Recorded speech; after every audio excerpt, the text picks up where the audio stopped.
ఆంధ్రప్రదేశ్కి మళ్ళీ కరువు కాలం దాపురించింది. జూన్లో రావాల్సిన వర్షాలు జూలై అన్నారు. జూలైలో కూడా గ్యారంటీ లేదు. ఆగస్టులో వస్తాయేమో అంటున్నారు. తాజాగా రుతుపవనాలు ప్రవేశించి నెల గడిచిన రాష్ట్రంలో లోటు వర్షపాతం కొనసాగుతుంది. ఆగస్టులో వరుసగా రాబోతున్న 2 అల్పపీడనాలు బలపడితే మంచి వర్షాలకు ఆస్కారం ఉంటుందని వాతావరణ నిపుణులు అంచనా వేస్తున్నారు. రైతుకి ఇది కొంత ఉపశమనం కలిగించే మాట అయినా వాస్తవ పరిస్థితి ఎలా ఉంటుందన్న ఆలోచన ఆందోళనకు గురి చేస్తుంది.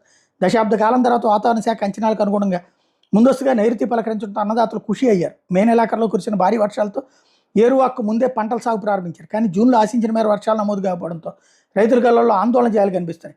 మబ్బులు పట్టినా వర్షం పూర్తి స్థాయిలో కురవట్లేదు. ప్రతిరోజు వర్షం కురిసినట్టు అనిపించినా భారీ వర్షాలు లేకపోవడంతో లోటు వర్షపాతం రాష్ట్ర వ్యాప్తంగా కొనసాగుతుంది. జూన్ 1 నుంచి జూలై 5 వరకు రాష్ట్ర సగటు వర్షపాతం 115.6 మిల్లీమీటర్లుగా ఉండాల్సి ఉంటే 93.9 మిల్లీమీటర్లే నమోదే. జూలై మొదటి వారంలో అన్ని జిల్లాల్లోనూ ముసురు వాతావరణం కనిపించిన లోటు పూడ్చేంత భారీ వానలు కురవలేదు. ఈ నెలలోనూ ఆశించిన స్థాయిలో వర్షాలు పడే సూచనలు కనిపించట్లేదు. ఈ నెల 3వ వారంలో ఏర్పడే అల్పపీడనం ఏమైనా ఫలితాలు ఇచ్చే అవకాశాలు అంతంత మాత్రంగా